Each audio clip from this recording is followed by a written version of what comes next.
Hər vaxtınız xeyir olsun. Mən FES Akademinin təlimçisi Ramizə Alışova.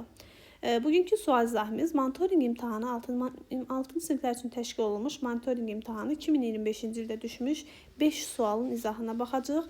Ədəd oxunda 72,53 onluq kəsiri hansı natural ədədə daha yaxındır? Biz 72 tamdan sonra kəsir hissəyə baxırıq ki, kəsir hissədə ilkin başlanan rəqəmə baxırıq. Görək, ədəd oxu üzərində artıran mı ədəddir, yoxsa olduğu kimi saxlayan ədəddir. Biz 5-ə baxırıq, görürük ki, vergüldən sonra 5 gəlir. Kəsir hissədə ilk ədəd 5-dirsə, 5-də biz bilirik ki, özündən əvvəlki vahidi bir vahid artıracaq. Və burada da 72 tam olacaq artıq 73 tam. İndi isə keçirik ikinci suala. Layla lövhədə qeyd olunan ədədi 201-ə vurmalı idi, lakin o sıfırı unudaraq hesablamada 201-ə vəzinə 21 yazdı və o 378 aldı. Layla hansı nəticəni almalıdır? Biz indi ilk növbədə bilməliyik ki, 378-i 21-ə bölməliyik ki, görək Layla 21-i hansı ədədə vurub ki, 201-də həmin ədədə vurmalı idi. 378-i 21-ə böləndə bir dəfə 21 qalır 16, 168-in içində 21, 8 dəfə. 168. Demək, cavab eləyəcək 18. Demək, Lalə 21-i 18-ə vurulmuş. Amma bu 201-i 18-ə vurmalı idi. 201-i 18-ə vuranda 8, 0, 16, 1, 0, 2. Toplasaq 8, 1, 6, 2. 2618, daha doğrusu 3618. Burada 2-nin üzərinə 1 gəlirik. 3 edir. Üzr istəyirəm. 3618 cavab D variantı olacaq. İndi isə keçirik 3-cü sualın izahına. 3-cü sualda bizə deyir ki, aşağıdakılardan hansı iki düz xəttin kəsişməsindən alınan bucaqların ölçüsü ola bilər. Baxırıq ki, biz aşağıda iki düz xəttin kəsişməsindən alınan bucaqların deyir və biz 2 dənə düz xətti kəsişdiririk. 2 düz xətt kəsişəndə artıq biz bilirik ki, qarşı bucaqlar bir-birinə hər zaman nə olur? Bərabər olur. Qarşı bucaqlar, bucaq 1 ilə bucaq 2, bucaq 3, bucaq 4. Bucaq 1 ilə bucaq 3 hər zaman bərabər olur. Bucaq 2 ilə də bucaq 4 hər zaman bərabər olur.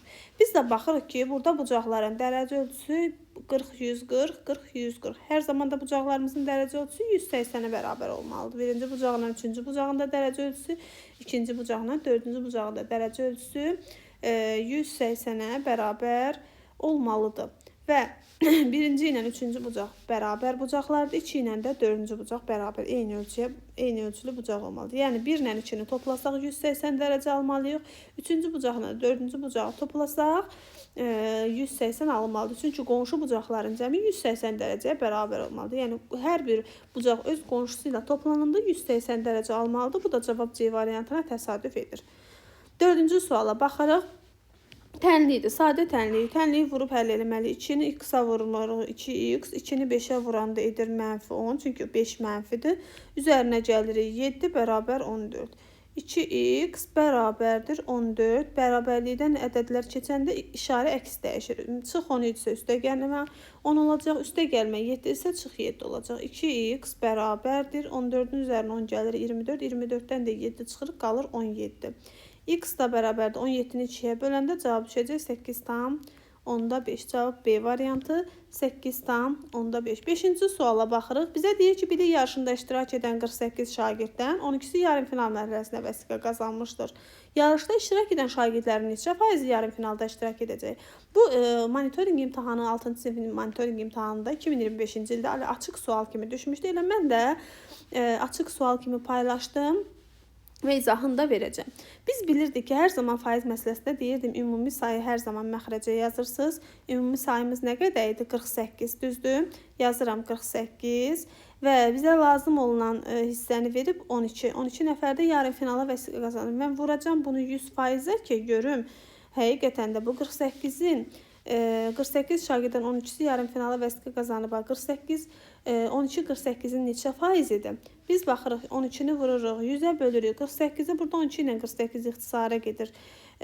Burada düşür 4, burada düşür 1. 100 ilə də 4-ü bölsək bir-birinə düşər cavab 25. 25-i də 1-ə vuranda cavab eləyəcək 25%. Sən demə 48-in 25%-i 12 edirmiş.